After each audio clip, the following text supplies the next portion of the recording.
Dalam perangnya Israel ngelawan Arab, 21 negara ngelawan satu negara. Sampai sekarang belum pernah menang Arab itu.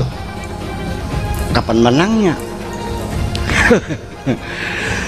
Dan negara Israel itu, ini negara ajaib. Ini seperti sudah ada payung pertahanan. Tidak mungkin ada pesawat luar bisa masuk ke Israel.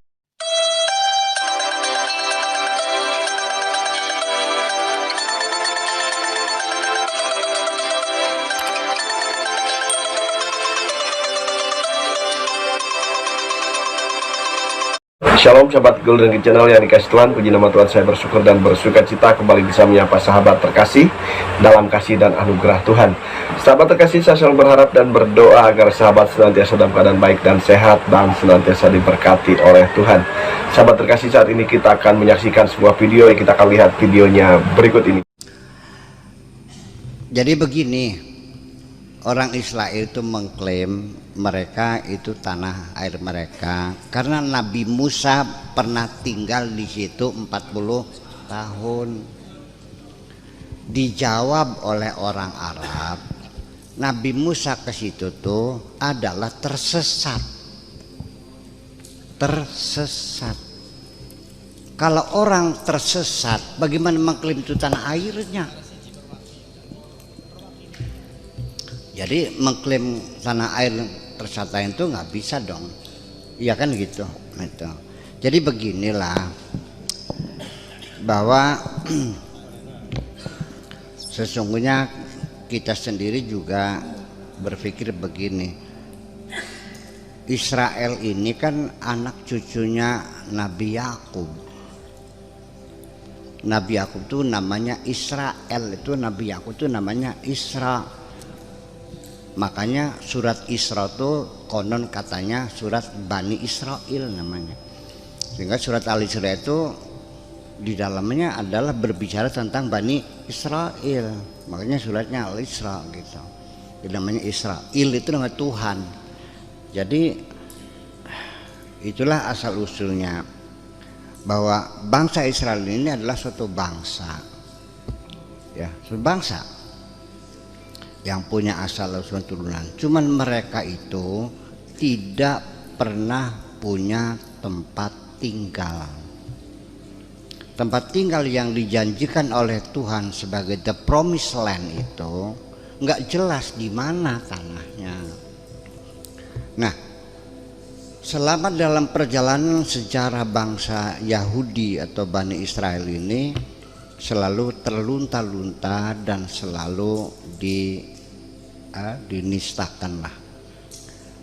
Dari sejak zaman Firaun ya mereka dibunuh-bunuhin, ya di Hitler ya dibunuh-bunuhin, di Jazirah Arabia ya diusir-usirin. Yang mengusir orang-orang Yahudi dari Jazirah Arab itu kan Sayyidina Umar. Dihabisin semuanya itu, sampai tidak ada sepotong Yahudi pun yang tinggal di Madinah, semuanya harus keluar. Di Hitler 6 juta digas, dibunuh semuanya itu. Ini bangsa dunia kan melihat Yahudi kan iba. Nah,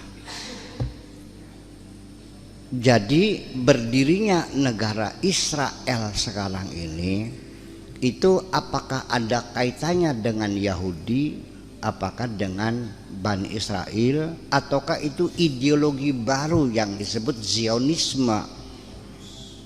Nah, Zionisme itu muncul pikiran dari seorang wartawan Yahudi namanya Herzl.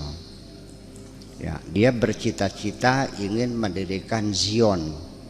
Zion itu adalah sebagai tempat benteng, namanya bahasa Arabnya Sohyun, bahasa Indonesia Zion. Nah, jadinya Zionisme itu adalah satu paham radikal mereka mendirikan satu negara.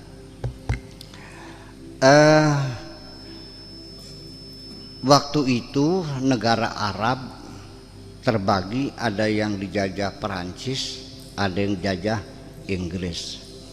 Yang dijajah Perancis itu bagian Afrika Utara. Ini ceritanya jadi panjang ya, seperti Maroko, Aljazair, Tunisia itu nih. Tapi yang lainnya sampai Irak semua itu, sampai Saudi Arabia, Yaman, semua jajahan Inggris. Nah, Hertzler itu akhirnya menemui seorang menteri luar negeri Inggris namanya Balfour namanya. Oke. Dia minta belas kasihan bahwa kami suatu bangsa, eksis kami bangsa. Kami tidak sama dengan Armenia, kami tidak sama dengan Kurdi, kami tidak sama dengan Arab, kami tidak sama dengan Egypt, kami ras kami Yahudi. Kami ingin mendirikan negara. Di mana negara yang dibangunnya terserah. Kami hanya minta sebidang tanah sekecil apapun. Katakanlah seperti negara Nauru ya, yang hanya negaranya hanya sekitar berapa sih kira-kira ya? Hanya 5 berapa kilometer lah, kecil, paling kecil sekali di sebelah sananya Solomon Island ya, dekat Afrika sana, dekat Australia ya. Sekarang lagi bangkrut negaranya. Itu penduduknya hanya 14.000 orang. Dulu kaya raya, sekarang udah bangkrut lagi. Mereka minta pulau atau apapun terserah Inggris mana saja. Nah itulah lalu Kementerian Luar Negeri Inggris itu melalui Balfour, namanya Perjanjian Balfour, itu memberikan surat janji kepada Zionisme itu, kami akan memberikan tanah. Ya kan gitu. Tadinya mentanya itu di Eritrea. Tetapi nggak tahu bagaimana hasil keputusan pemerintah Inggris akhirnya menyerahkan memberikan tanah di daerah Palestina. Karena di situ ada cikal bakal, ada kaitan sejarah, yaitu adanya Haikal Sulaiman, sinagog Sulaiman juga di situ. Kerajaan Daud juga di situ. Nah maka akhirnya diberilah sepotong tanah yang hanya berapa ribu hektar lah, hanya Tel Aviv sekitarnya itu. Sekarang menjadi besar itu mereka beli dari rakyat Palestina. Beli, saya mengerti beli, tapi kan ada tekanan politik karena waktu itu kan masih dijajah oleh Inggris. Kayak kita zaman dulu kan dibelikan tanah kan, tapi kan dibeli sewenang-wenang kan. Betul enggak? Gitu. Oke, beli. Sampai sekarang menjadi Palestina. Nah, begitu dapat ini mulai bergerak mereka mencari dana. Karena orang Yahudi itu jadi orang-orang kaya di Amerika, di mana-mana. Nah, makanya seorang pencari dana itu namanya Golda Meir. Golda Meir itu seorang perempuan Yahudi, dia yang mencari dana sampai cukup dana dan berdirilah negara Israel. Maka dialah Perdana Menteri yang pertama kali, namanya Golda Meir. Oke. Nah, jadi sekarang persoalannya setelah Inggris pergi menjadi persoalan berikutnya.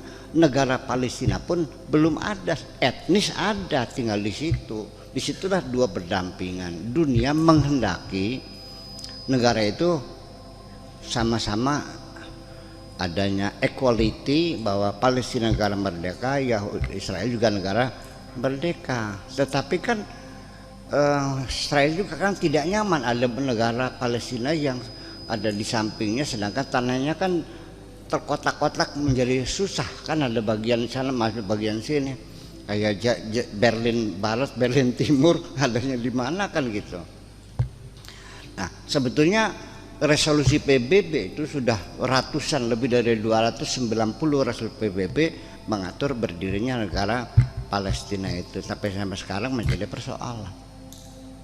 Lalu di mana yang kalah?